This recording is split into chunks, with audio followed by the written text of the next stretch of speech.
Alright, it's time! Time to do yet another Atari 2600 Homebrews video. I've done two similar Atari 2600 Homebrews videos, so if you like Homebrews, check those out too. Alright, the first game we're going to talk about here is called Aborigines Revenge, and this is apparently a two-player game. As you can see, I'm just kind of shooting the Aborigine there, I guess. This looks like it's a Atari basic game, and at some point I realized, hey, look at this, we can play two-player here.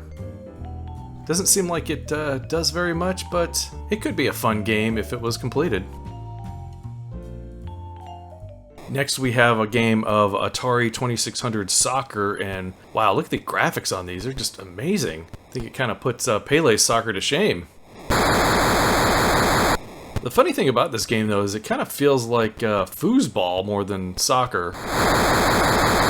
Because you can't move your players up and down, you can only move them side to side. But still, this game just blows me away with how awesome these graphics are. This would be a really good two-player game if I had any friends.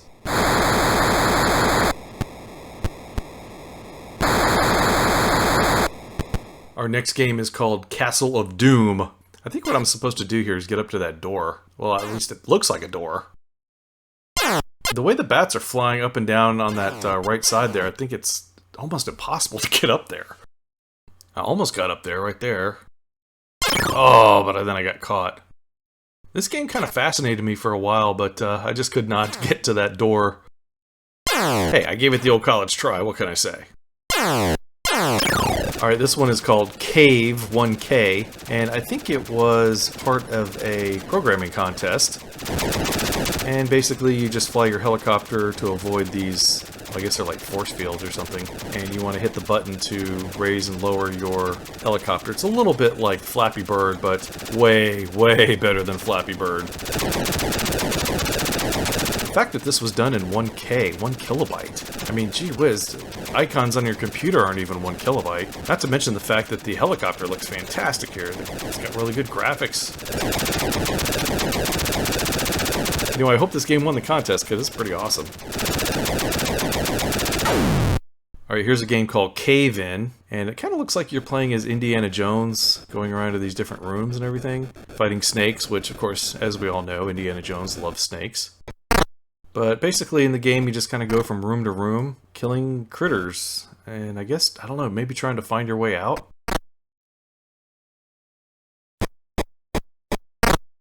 And I don't know what happens here, but I seem to have gotten some kind of a case or something from that creature. Oh, now we're on a minecart. This is cool. Just like Indiana Jones in the Temple of Doom. Oh man, it's over already? I want to get back in the minecart. Let's go. Come on, let's ride. Let's get out of here. Molar Ram's chasing us. That's cool. I love that part.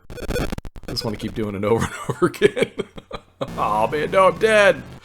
Oh, that was a good one. I like that game.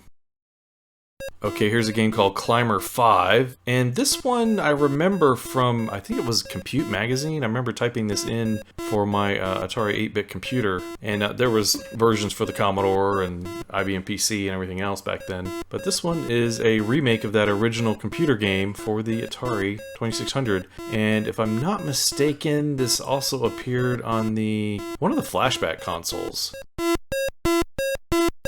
Anyway, the basic principle is that you have to climb to the top of this, I don't know, I guess it's a building with laser beams, because you're trying to get your baseball up there at the very top. I guess somebody hit the baseball to the top of the building and you have to climb up there and get it, because it's your only baseball? I don't know. Anyway, this is a pretty good game, I always enjoy it, except when I die, right, like that.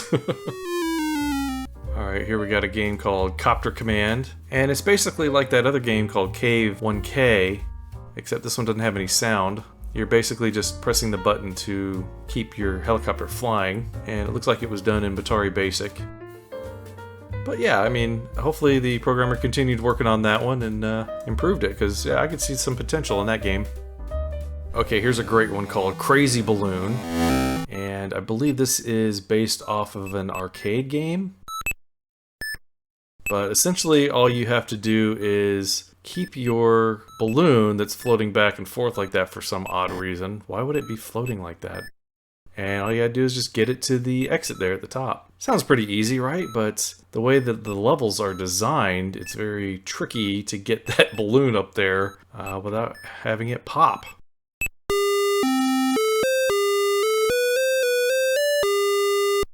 And I love challenging games like this where you have to, you know, actually use some skill to get anywhere. Unfortunately, I only have skills for about 3 stages, and that's it.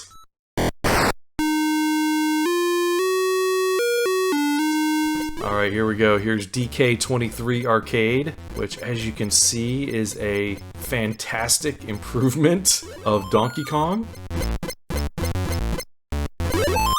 It's got great music and sounds. The graphics are incredible. I thought I could jump off the side there and get that hammer, but apparently not. The physics of the barrels rolling down the girders are absolutely perfect. I mean, imagine getting this version of the game back in 1982 for the 2600. I'm going to give Gary Kitchen all the credit in the world for creating the Donkey Kong game for the 2600, but he didn't have the resources or the time to make a game that looks this good. Unfortunately, I'm really not very good at this version. It was pretty tough. I could only get to the second stage, which in this case is the cement factory. I'm gonna have to try harder and get to the some of the other stages. But yeah, this is called DK23 Arcade, and it's pretty awesome.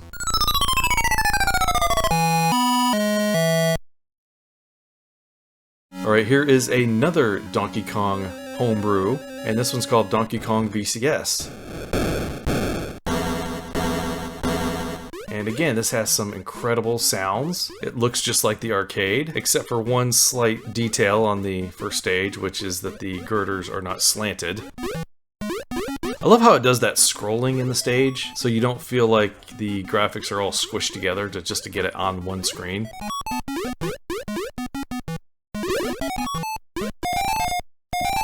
I really kind of wish that the 7800 versions of this game had sounds this good. It's possible that they're using some kind of a sound chip or something like this. Imagine if this was the TIA chip doing the sound. This is fantastic. But yeah, this is a great version of Donkey Kong, even if the girders aren't slanted and it does have to scroll. It's pretty dang cool. You're going down, Donkey Kong.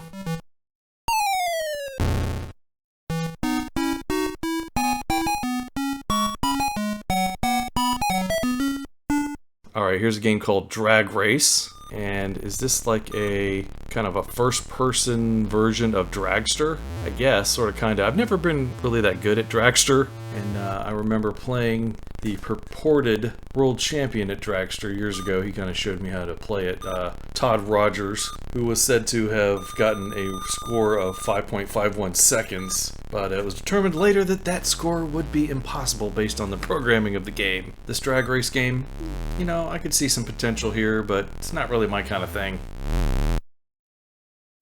Alright, next game we have is called Eliminator, and this also looks to be a 2-player only game. It kind of reminds me of Gunslinger in a sense. Like, I'm shooting at this one character guy and it's not really doing anything. I don't know what the point of the gun thing is. But if I bounce this big square at him, it disappears. So I guess I'm getting points here. Don't really know what's going on in this game. But you know, I applaud anybody who can write a game for the 2600, no matter how good or bad it is. The next game is called Fix-It Felix Sr., and this is a takeoff, or a prequel maybe, of Fix-It Felix Jr. Of course, that was the game from the movie Wreck-It Ralph. So this is more or less a Fix-It Felix game for the 2600. Now I know that there's a Sega Genesis game, and there's also an arcade version of Fix-It Felix, which are pretty good, but hey, you know, this is even better because it's on the 2600. And essentially all you have to do is go in between each of these windows and fix each window. I don't know how you know which ones are bad, because there's no real graphics to speak of here. Also, Ralph kind of looks like a giant crab in some instances. I don't know what the deal is, but You do have to watch out for the ducks, though. That's about the only real obstacle. Well, that and when Ralph is, like, smashing things and throwing them at you, I guess. Anyway, it's pretty cool to see this game on the 2600.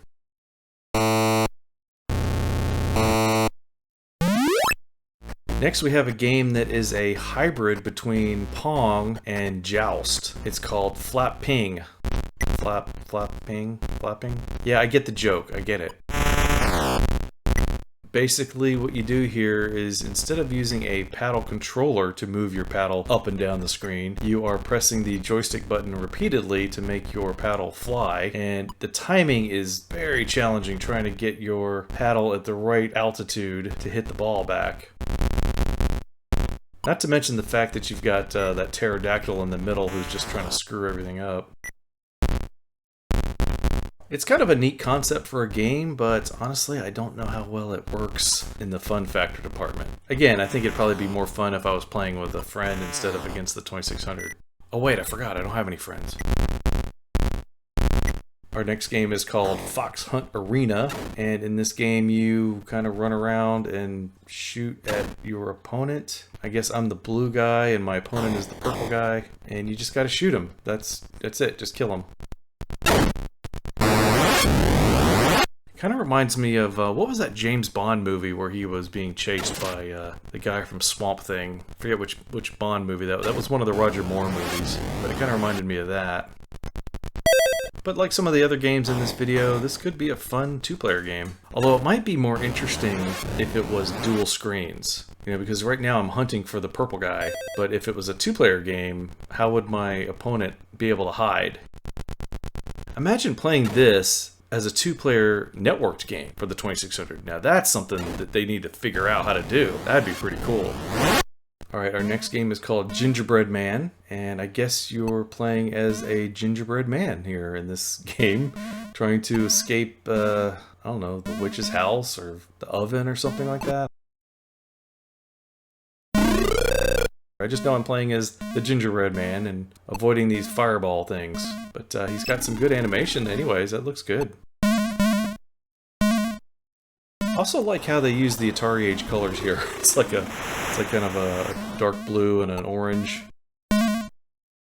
And I did it. I made it to the top. Now what do I do? Aww. I guess you gotta watch out for some of those fireballs that show up on the side too. Anyway, if I could get to the next screen, this game would be pretty fun. Alright, this game is called Gravity Sucks. I guess you just avoid the blocks that are falling down. I was trying to get into my spaceship and fly away, but it just didn't want to work.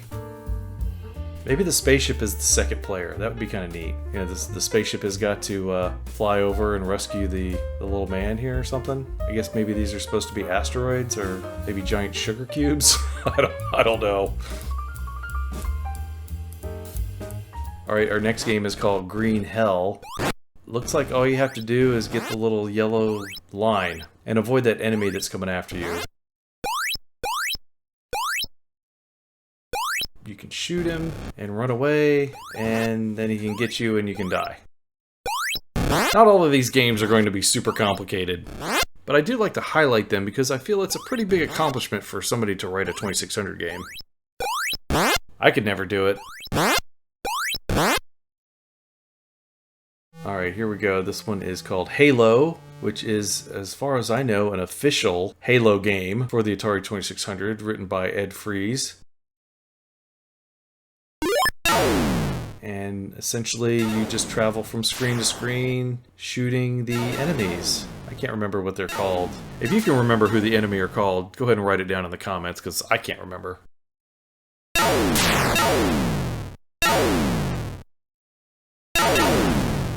Unfortunately, you can only shoot left and right. You cannot shoot up and down, which kind of sucks. Also, Master Chief moves pretty slowly. But overall, it's a pretty good game for the 2600. Alright, here we go with a game of Harry Potter. I guess we are playing Quidditch, maybe? Because it looks like I'm on a broom and I have to get the quaffle and the snitch and the whatever the other things are in the game. I don't remember. I'm not really a big Harry Potter buff or anything like that. I'm a fan of the movies, but I don't know every little detail about them like some people do. But again, this kind of looks like a 2-player game, and it's a start. It's a start. I don't know if there's been any improvement on it or not, but yeah. I definitely think we need more Harry Potter on the 2600. Alright, our next title is called Head Kicker. And I don't think this is really a game, but it's just one of those games that cracks me up. It's just so dumb. It's not even a game, but I started kicking the guy's head and just kind of making a tune out of it as I was going along. Not a game, it's just kind of something goofy. I do like the graphics though. I guess maybe it's the Incredible Hulk here. Alright, what we have here is a game called Invaders 2, or maybe it's INV2 or Inver 2 or something like that. And it's your basic Space Invaders clone, although the aliens don't really look like aliens, they just look like blobs. But other than that, it looks like a pretty competent Space Invaders clone. I don't know, maybe there's been some improvements in this game since it was originally programmed. Next is an amazing arcade conversion for the 2600 called Juno First. And I think this is basically the inspiration for Beam Rider, because it plays very similar. But this one has a little bit smoother graphics than Beam Rider does. Also, you can control your speed of moving in and out of the screen. You can actually travel backwards, which is kind of neat. But this is a very polished game that I do believe appeared in the Atari Age store. You can get a cartridge of it. And I think it has voice, too, if you have an Atari Box module. Yeah, Mark Bussler from Classic Game Room did a pretty comprehensive review of this game, so check out Classic Game Room if you want to know more about it. Alright, next we have a classic computer game converted to the 2600 called Lode Runner, and I discovered while playing this that I'm really not that good at it. But essentially what you have to do is climb around this cave and pick up these, I don't know, is it money or something like that? Jewels, gems, and you have to do it all while avoiding the enemies. You can climb along the ropes and climb up the ladders, and you can dig holes and trap the enemies in there. This was an extremely popular computer game back in the day, as I remember. And this looks like a very good version on the 2600.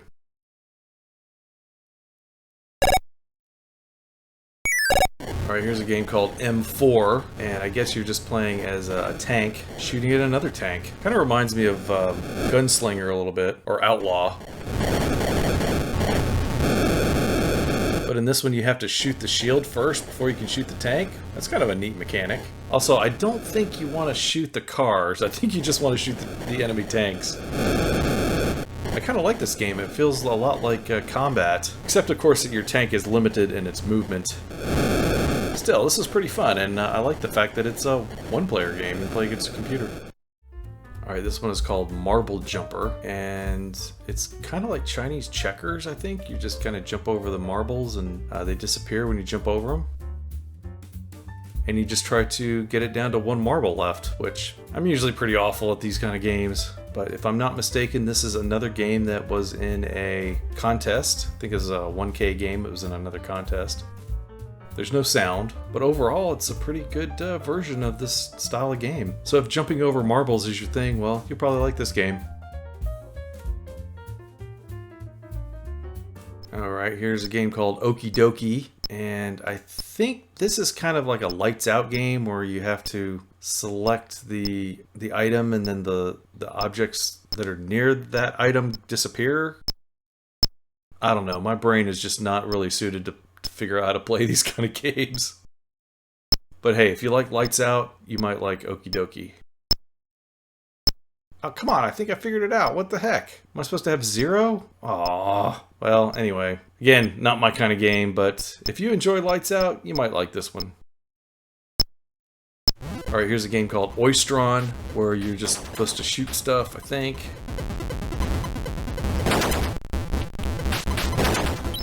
Obviously I'm shooting asteroids and collecting those little red squares, but I'm not really sure what I'm supposed to do with the red squares. I'm just building like a wall kind of thing here. I thought I was building the wall just to keep the asteroids from getting to the end, but I'm not really sure what I'm actually supposed to do here.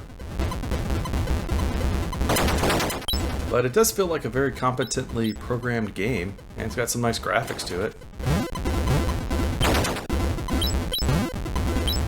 Alright, here's a homebrew called Princess Rescue. It's more or less a Super Mario Brothers clone for the 2600. Oh wait, no it's not. It's not a Super Mario Brothers clone. Shh. We're not supposed to talk about this.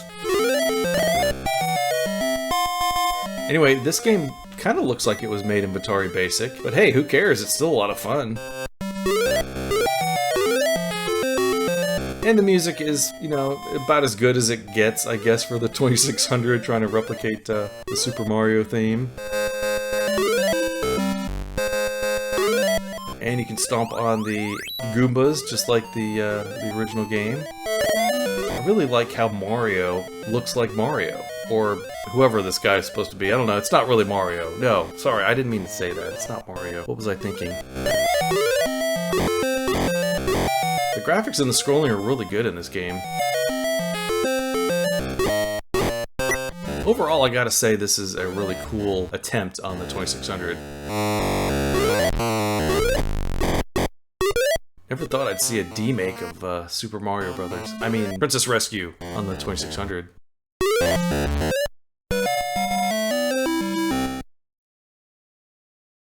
Next we have a game called Reindeer Rescue, and apparently in this game you play as Santa Claus, traveling in the North Pole, I think?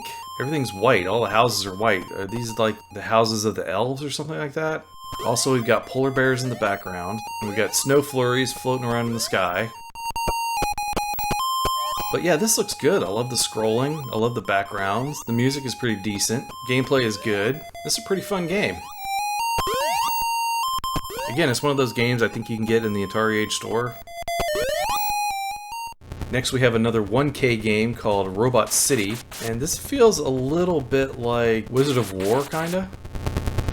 I think it's more like the tanks from Tron, though. I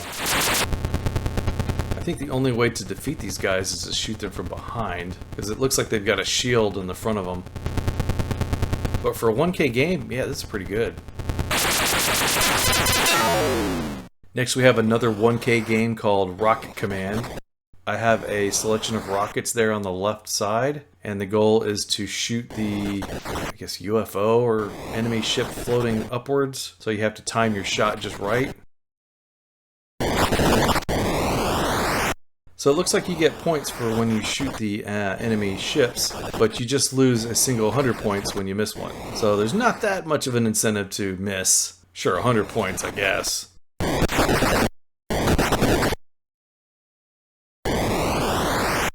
Next we have a game called SCSIcide, and this is a paddle game where you play as the head of a hard drive, and your goal is to collect the data in the right color order.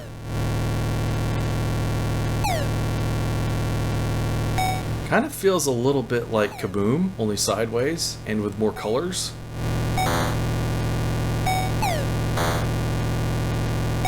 Of course, the scoring seems to be in hex, so I'm not really sure what my score is up there. But as you can see, the game gets faster and faster, and you don't want to get the wrong data bit, because you'll lose points there too. Eventually it gets so fast that it's, you know, pretty impossible to play. Well, unless you're an actual hard drive. Other than the scoring, this is a pretty simple but cool game. Next we have an arcade conversion called Seawolf, and if I'm not mistaken, the original Seawolf was only in black and white, so this is a considerable improvement, being that it's in color. And I really love the background there with the sun setting, and the color gradient on the water. And basically all you have to do is travel back and forth here, trying to shoot the enemy ships. You do have a limited number of torpedoes, and once you're out of torpedoes, that's the end of the game. Or if you run out of fuel. But this would have been a great game to release back in, you know, like 83 or so. I mean, it feels like it could have been an actual Atari release back then. I would have loved to have seen this on a red label cartridge. Those are my favorite. Definitely one of the better ones, even though it's kind of a simple game. It's enjoyable just looking at the graphics, honestly.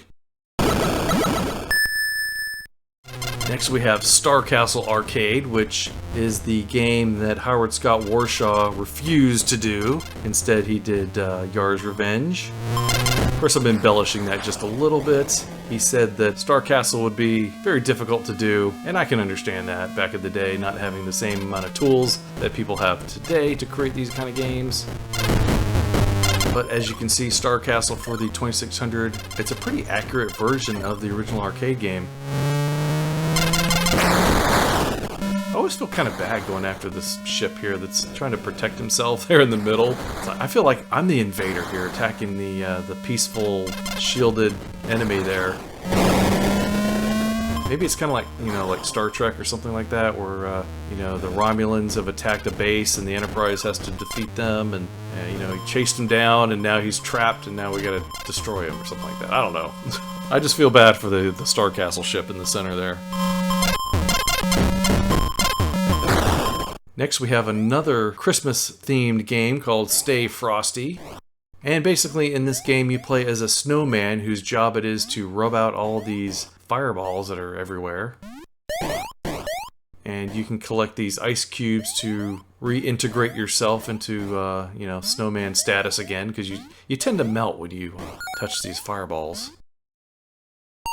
But this game is a blast. It's a lot of fun. I like the graphics in it, and the sounds are great. And in a sense, it's almost like an action puzzle game, because you have to kind of figure out the best way to, you know, defeat these fireball guys and not use up all your ice cubes right off the bat. You know, you kind of have to save them for later, so when you're, you know, nothing but a head floating around.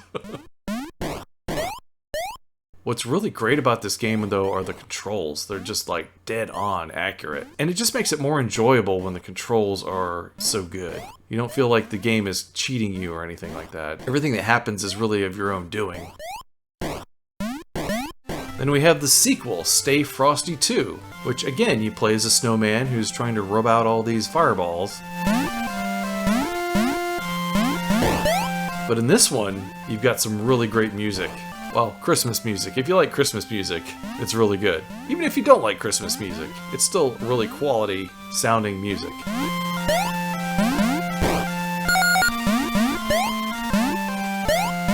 The gameplay is essentially the same as the original game, but there's just more to it.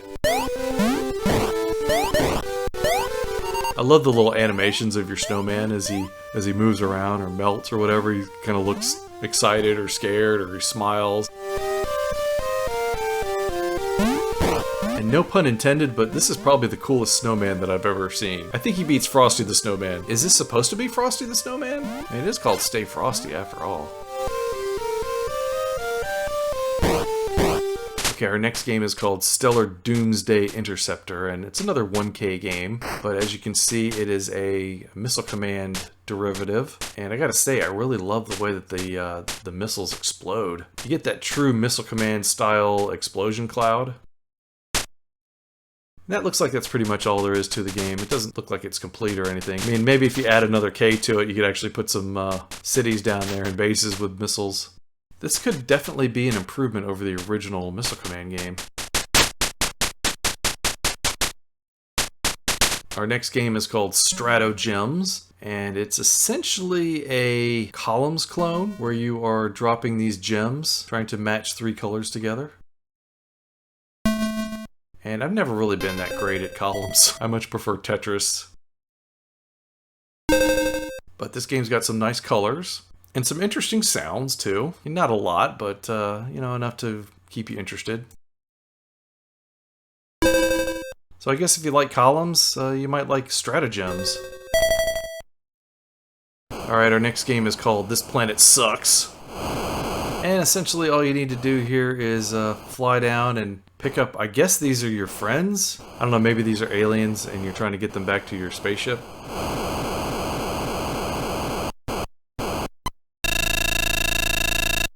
It's probably like a takeoff of that old Captain Kirk meme, beam me up Scotty, there's no intelligent life down here kind of thing.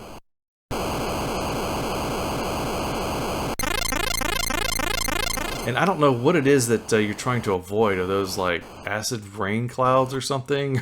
but it's interesting concept for a game. Anyway, this one's got some decent graphics and some pretty fun gameplay. Here we have a game called Thrust, and it is a very competent version of Gravitar. Very smooth scrolling and nice rotation on the ship. I gotta admit though, I've never been that good at Gravitar. I just wish that there was no gravity in Gravitar. But essentially your job here is to fly in and shoot up all the enemy turrets. I think maybe you're supposed to collect this thing here at the bottom, but I can't quite get it. Oh, I don't know what I'm doing here. But hey, I just like shooting stuff. Okay, now I gotta fly away. Fly, fly, fly. I gotta get away from here quick. I'm not even... Aww. If I'm not mistaken, this is one of the earlier homebrews, but it's very well done. And if you like Gravitar, you'll probably like Thrust. Alright, let's go into the danger zone and play Top Gun. Da, da, da, da, da. I can't even do it. Basically, this is the Jets game from Combat, and we're just flying around shooting at the shooting at our friends. Just get up behind them and just keep shooting them a million times. Also, what's interesting is that you can crash into each other, which is something you can't do in Jets for Combat. Next we have Vroom, and basically you're just driving a car as fast as you can. Honestly, I don't even remember which one of these cars is me. This kind of looks like an 8-player version of Dragster, which of course I'm not really that thrilled about, but hey, you know, it's got some good graphics and sounds anyway. Next we have a mind-blowing version of Zeviouz called Zeviouz? Zeviouz, yeah. And of course Zeviouz was an arcade game by Namco. And there was a 7800 version here, and you can hear the same sound effects from that 7800 version. But for some reason, this 2600 version is, I think, better than the 7800 game. Well, I don't know, maybe not. This truly is a mind-blowing version of Zeviouz.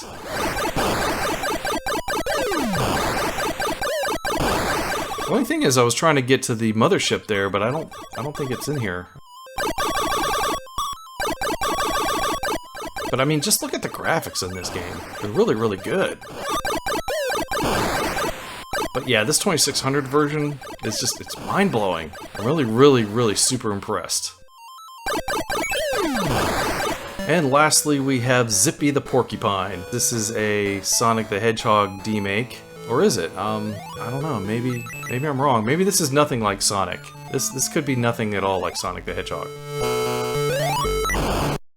Basically, you play as a blue porcupine. Yeah, that's it. He's not a hedgehog. And your goal is to travel from left to right, collect all the rings, and you know, avoid the enemies and stuff.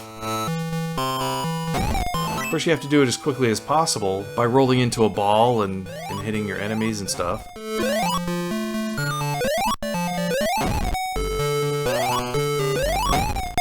But in all seriousness, this is a really fantastic version of, well, Sonic the Porcupine, yeah. And if I'm not mistaken, this was being sold for a while, but I think Sega put the kibosh on that. So if you can find yourself a copy of Zippy the Porcupine, you'd be doing well, I think, by finding it. But just look at the graphics in this game. They really did a fantastic job. And the scrolling is nice, too. I mean, Zippy even goes around the loop-de-loop just like his cousin Sonic. Extremely impressive game. Alright, well there you have it. There's another bunch of Atari 2600 homebrew games. Which one was your favorite? Let me know down in the comments. Also, make sure you check out the other Atari 2600 homebrew videos that I made. With all that said, I want to thank you for watching, take care, and we'll see you next time. Bye-bye.